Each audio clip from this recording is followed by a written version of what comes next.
Hey residents of Meepletown, today we are looking at Imperial Settlers Empires of the North, and if you have seen any of our stuff in the past, you know that John and I both like Imperial Settlers as well as 51st State. This game is a little bit different, but does it hold up like those other ones? Let's see. We're going to get to the table and be the first one to race to 25 points to trigger the end of the game. Let's look at Imperial Settlers Empires of the North. So here is the setup for Empires of the North, and you're going to see some differences out here. First off, we have this little track here that we are going to put our action tokens around to take some actions as we go. We'll explain all that, but the first thing we're going to do is the lookout phase, and that's where we are going to take 4 cards from our deck. Oh, sorry, the very first thing we did is we already had 5 cards. We picked 3 of those, discarded the other 2. Then we start set the game up. To set the game up, that's right. Alrighty. And we also, actually to set the game up, we start off with 5 workers, and then we each take all of the goods that we have on our basic harvest, our basic field cards. So John, go ahead and take your resources there. Oh yeah, we need to do that. You're right. So we'll have variable set up based on which faction that we've taken. There's 6 factions in the main box, and we are playing with the. Why don't you tell them what clan you're playing with, John, or what? The beer drinking Vikings clan. I don't remember what the name is. He told me before we started this. You were the Heidel clan. Oh, he's looking off camera there. You are the Heidel clan, okay. And I am the Glen clan. So I'm one of the Scottish clans, and you are one of the 2 Viking ones. All right, so we each start off with 4 cards, and we are going to spend a worker per each card that we want to keep. So I'm just going to keep... I'm going to spend 3 workers to keep 3 cards. That's right. And a big difference in this game is when you... You're right, that's right. You're right, that's right. You said that's right. So a big difference in this game is that when you spend workers, you're actually not going to spend them back to the main supply, but you're going to put them on your spent workers token, and you're going to get them back at the end of the round. And as you'll see, we get to keep our resources, that's all right. of them in this one as well. So some big changes in this one, and we'll explain this sailing board here in just a little bit, in case you're looking at that. Alrighty. All right, so the first thing that I'm going to do is, since I started off with the first player marker, by the way, this is the pre-order first player token. That's a wood Yeti. You don't get that in the main game. All right, I'm going to populate. So on this track are 5 different actions, and you have an action token. When you put it on that spot, you're going to be able to take that action. Also, some of the cards you might be able to build the cards based on taking that action. So in this case, this says populate to build. And so the first thing that I'm going to do is to put this card into play, and I will be able to take a food. And also when I harvest, I'll be able to take a food. And there's 2 on here because it would either be an upgrade or a regular field. I'm using it as a regular field since I don't have a food field yet. The upgrade fields is really cool. Yeah, that is a neat feature of it. And then I'll be able to take the populate action after that, which is to add 1 more worker into my supply that I'll be able to use as we go. Okay, I'm going to go to harvest, and I'm going to harvest... this card right here. So gain resources from 1 card. There we go. All right, and I'm going to take my token and put it, let's see, I'm going to put it here on the construct action, and that lets me build a card for free, which is pretty nice. You don't have to pay the resources. If you've played Imperial Settlers before, you know that there's a cost associated at the top left-hand piece of the card. And in this case, if I take the construct action, I just get to put that in play without paying any cost. And this is an action that I'll be able to take later on in the game.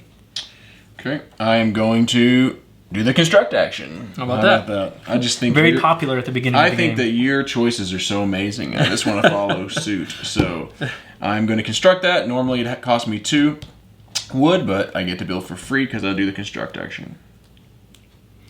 All right, and I'm going to take an action on my card, and this action says that I can spend a worker and a fish, and I can harvest. I spend those to harvest, and when you take an action, you're going to turn that card 90 degrees, and so I get to harvest any one of these fields that I want, and I will take I'll just take one food.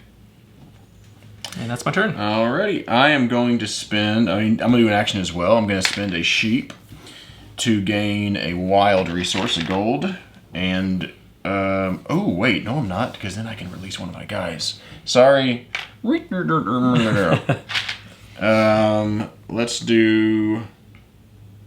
spend these two to build this.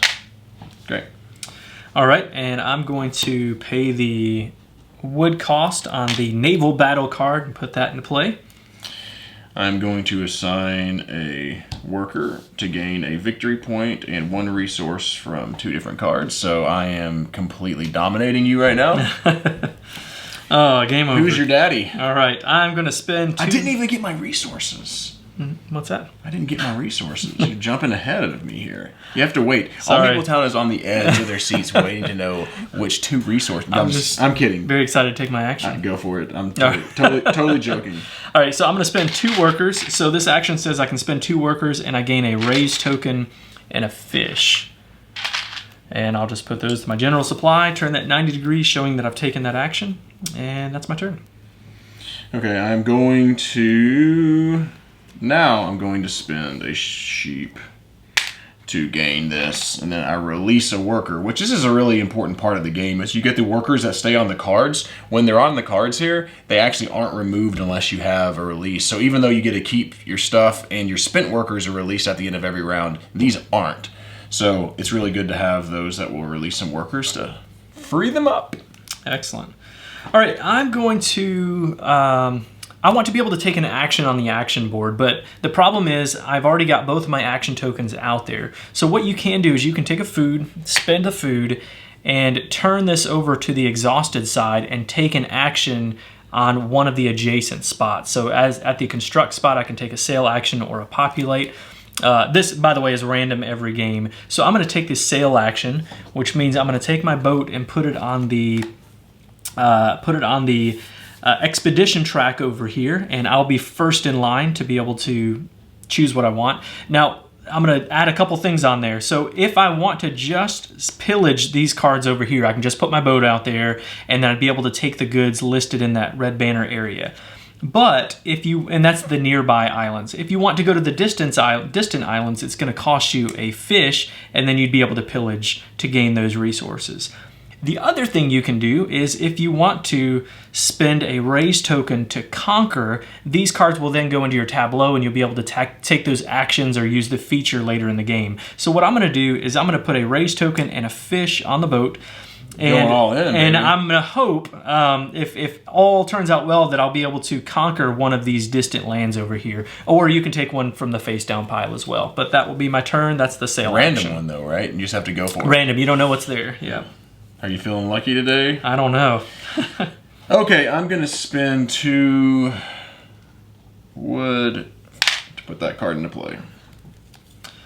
All right, and another thing. I'm sorry, I don't have one now, but another thing you can do with the raise tokens in Imperial Settlers and 51st State, you can use tokens to be able to destroy cards in other players' tableau. In this game, it's a little bit kinder. You're going to spend 1 raise token, and you can not take the action, but you're just going to turn one of their action cards to the side, so they won't be able to take that action this time. But I don't. So have a lot of that. Bit nicer. It's a little bit nicer. A lot of bit nicer. That is a lot bit nicer. You're not disagreed. destroying the cards. You disagreed with me. All right, so I'm going to spend a wood to build the stronghold in my kingdom. All right.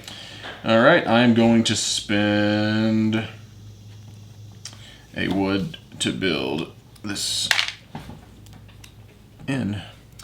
All right. That was kind of anticlimactic. It's just called an inn? I mean, Okay. it's Asmund's Inn. Asmund's End. All right. For an action, I will spend a stone, and I get to gain a victory point. I'm all caught up now. There we go. You're owning me. I'm going to spend this wild resource as a food to come over here and do what Dean did earlier and set sail. Challenge is I don't have any of the axes or whatever to be able to conquer any of these lands, so I'll only be pillaging for resources. See, the challenge here is I'd like to probably put a fish and get this one because then I could get 3 victory points. But because Dean is higher in the order, he gets to pick first. That's right. And if I decide to do this, I could, what the hey. Now, it is possible some of the cards... Too bad I cards... told you what I wanted to do. Some of the cards will allow you to maybe move up in the line, especially with the Viking clan. I think they have a lot of those type of cards. My guys are more about peace and harmony and just, doing things stupid that stuff. benefit us. We don't care about anybody else. All right, I'm going to, again, spend a food. I actually really enjoy peace and harmony out there in Meepletown. To exhaust this action token, and I'm going to take the harvest action, and I think I will harvest my marble mound, which will give me 2 stones. I don't know if that's a good idea, but that's what I'm going to do. That's you have a mound of marble. Yeah. That's serious stuff there. Look at this. I got 3 of them right now. Wow. Too. I'm going to spend a worker and a sheep to get 2 victory points because I can't stand you having the lead there, Dean. All right, and once you have taken all the actions you want to take, then you're just going to pass, and that means the other player can't affect you, they can't attack you or anything like that. So I'm just gonna pass since I don't have much I can do right now. All right, I'm gonna spend a sheep to gain another victory point, and then game over. I am going to pass. All right, so after we've taken all of our actions, then we're going to go to the expedition phase, which is what we've already talked about with the sailing here. And I think what I want to be able to do is... that's a really nice one. So that's a good one to pillage. Of course you did. Of course you want But it's a good one to conquer, too. So with this one, I'll spend the fish and the raise token, get my boat back. And this is Sea Serpent Island, and I get a building bonus of 2 gold, and those are just... they're just wild resources whenever you go to spend those resources. And then in the future, I will be able to spend a worker to gain a raise token, which is pretty nice. Not bad. I am going to not be able to conquer this because I don't have a battle axe, but I can pillage this one, so that's not too bad. I lose my fish, but I'm going to get 3 food and a victory. Whoops, and a victory point here. So, and that's gone. I'll just set it right there. All right, and that completes that round. What we would do at the end of the cleanup phase, we're just going to untap all of our cards there. We'll take all of our workers back, take our action tokens back. The first player moves over. These cards discard and new ones come out. So it's pretty quick when you're... Really quick. When you're going through this cleanup phase, and then you're ready to start the next round with the lookout phase where you draw 4 cards and keep some by spending workers. So, John, art and components, what do you think? Really good. I think I like the art in Imperial Settlers. I like it on all in this game as well. It's very, very similar. I'm sure it's the same artist. I should have looked that up before, but it's it's very similar. It's great. I like the cartoony nature of it. Yeah. All these little like animeeples and they're really cool. And then I'm not going to talk about the tray because you like to talk about trays. I do. I really enjoy this tray. It's just so nice. You just pull the tray out. You have all your resources there. They're already organized. That's a huge, huge plus for me. If you want to make Dean happy, send him trays. But actually, that would make me very happy. But one complaint, it's not really a big complaint, but with these workers, they are a little bit thinner than the other workers, and I don't care that much about it. It's not that big of a deal, but they don't stand up as well. Sometimes they'll kind of get knocked over. Very minor quabble because I'm with John. I love the art. Overall, the components are good. Maybe Fantastic. they went on a diet. That's why they're thinner than it was before. I think everything is great, though. All right. What about the gameplay? I really like this guy, too. I know you don't always... Yeah, that came with the pre-order copy of it. The wooden Yeti is the first player marker. The other one's a cardboard token, which is fine, too. So yeah, he's so happy. He is. He is happy. He's very happy. And what do I think about the gameplay? The gameplay. It's fantastic. I love this game. I love Imperial Settlers. This game ramps up a whole lot faster than Imperial Settlers. I don't know. I think I like that about it. For sure. Yeah. Like I do. I like games that are kind of tight and hard, and you have to really think about your decisions. Here, it seems a lot more forgivable because there's a lot that you can do. Because you have this little track here. But I say that, but I really enjoy this because it's just nice to be able to put a token there, harvest, or go set sail. Speaking of, this is amazing too. Yeah, I don't want to steal all the thunder, but there's definitely more going on in this game. You also are not as nasty in this game, which I like, because generally the people that I play with don't like. I'm okay with being nasty, but if they don't like it, then it's not so much fun to sit there and destroy their building after building. My wife doesn't like that when I do that, so I think she actually would really like this. But again, the set sail is really cool added feature, and I love this wheel. It's nice. Yeah, and to add to what you were saying about the nastiness part of the game, the factions play out so differently that you can have, one of the Viking clans that is more attacky, where you are gaining more raise tokens.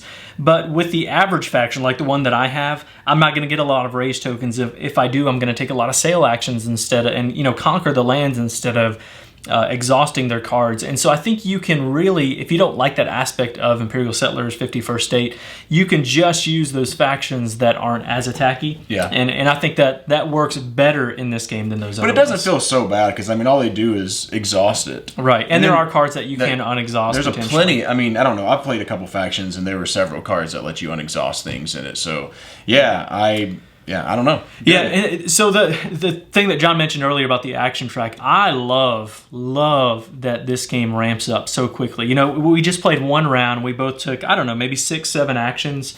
In regular Imperial Settlers, you might just take a couple, right? Maybe play a couple cards and that's it. Right. Now, the difference is, in this one, is that you have to take the harvest action in order to be able to get resources. Unless, you can get resources other ways, but in the general sense of the game, you're going to have to take the harvest action, which makes it a bit of a challenge, but you don't lose the resources from round to round, which I think is a big plus. And so you don't have to make sure that you use all your resources, because you're just going to get them back to be able to use them. So I really like those differences in this game. And that's why I say it feels a lot more forgiving because of that. Because if you're an Imperial Settlers and you lose, you have these out and you didn't end up spending them, you're like, oh, it's just a huge deal. You can't leave resources sitting there. But again, I like that, but I also like how the other one, you got to make those really tough decisions. So. Yeah. I do think the games play out different enough. I don't know if you need all these in your collection. If you have, I do. I have all of them in my collection, and I don't think they're going anywhere. But I think if you just, wanted one, you could kind of pick and choose what you want. But that's what I'm debating in my head. Should we do final thoughts? Let's do it. Talk about Let's that. Get to it. So, okay, do you want me to go first? Yeah, go for it. You can go. I'm really I haven't played this near as much as I've played original Imperial Settlers, so it's tough for me to make calls. But I'm literally sitting here going, usually if a game is pretty similar to a previous game, I don't feel super obligated to purchase it. Mm-hmm. But I'm sitting here going, I think I want to buy this, because I actually think I like it better, and I really like Imperial Settlers. So this game the art is great, the components are great, the gameplay is fun, it's smooth. I will say, as you get later on in rounds, it can take a long time. Like, here's one thing I don't like about Imperial, and I don't like about this game. High player counts. Yeah. For me, this is a perfect 2-player game, a decent 3-player game, but when you play these types of games with 4 players, it is a slog. It has been for me, and I don't even really want to play, because it can just take forever to get back around to your turn. So, you may disagree with that, but it's just I don't know. That's I don't disagree with that sentiment. It's not that I don't want to play with those player counts. For me, I prefer to, but I don't mind playing 3 or 4 either if I have enough time and the energy to do that. So I don't mind playing 3, but 4. If everyone knows what they're doing and stuff, it's not bad. Also, in this, it's a race to 25, so that's a little bit. That's like 51st State or whatever. So. You definitely have that little bit of a race element. So if you don't like that, where you're trying to get victory points as quick as you can without building your engine, potentially, you're trying to do both as efficiently as possible is what you're trying to do. But you may not like that. I think I like that, actually. So I'm going to give this game an incredibly... I still am struggling. I'm going to give it an incredibly solid 9 out of 10. I think it's probably closer to a 9.5, and I may ramp it up to there eventually, but I haven't played it enough to say for sure. So extremely solid, 9 out of 10. Really, really enjoy this game. Yeah, so With this one, I have had a chance to play. I think, I've played all the factions now to see how they play out. They play out so differently, and I really enjoy that. And just like Imperial Settlers, 51st States, expansions are going to come out. They've already announced a Japanese faction expansion that's going to be coming out. I think maybe 2 factions with that one as well. But for me, I really, really love Imperial Settlers and 51st State a lot. I think this is better for me. For me, this game is so good. I really enjoy how it ramps up quickly. I enjoy the setup is not a slog, right? You can just take the decks out. There's a couple things that you have to do, setting up the boards and things like that. It's really fast. The gameplay is quick and enjoyable. The turns happen, back and forth, so you're not waiting a long time in between turns. I love it. This game is a 10 out of 10 for me. Oh, it is. Yeah, it really is. Have you done 10 out of 10? Anytime during Meepletown yet? No, I don't think so. Now, some of them I've had some that I've rated that I've bumped up, or one that I can think of that I bumped up to a 10. But this one is just out of the gate, baby. Yeah, it is. This hits a sweet spot for me. If you like engine building games, which I really do, card playing engine building games, this is it. It really is. So this one, I've mentioned Everdell in the past, which also gets really, really high score for me. I really love Everdell as well. This is the game. I mean, it just is. It's so much fun. I love it a lot. So that is it. John, why don't you, that's a 10 for me, a 9 from John, super high scores. Tell them how they can get in touch with us. Yep, so if you enjoy Dean's enthusiasm for games, then you can subscribe to our channel, and we have videos coming out of reviews all the time. Also, we're on Twitter, Instagram, and Facebook at Meepletown Games, and we're Board Game Geek Guild 3407. Thanks for coming down to Meepletown.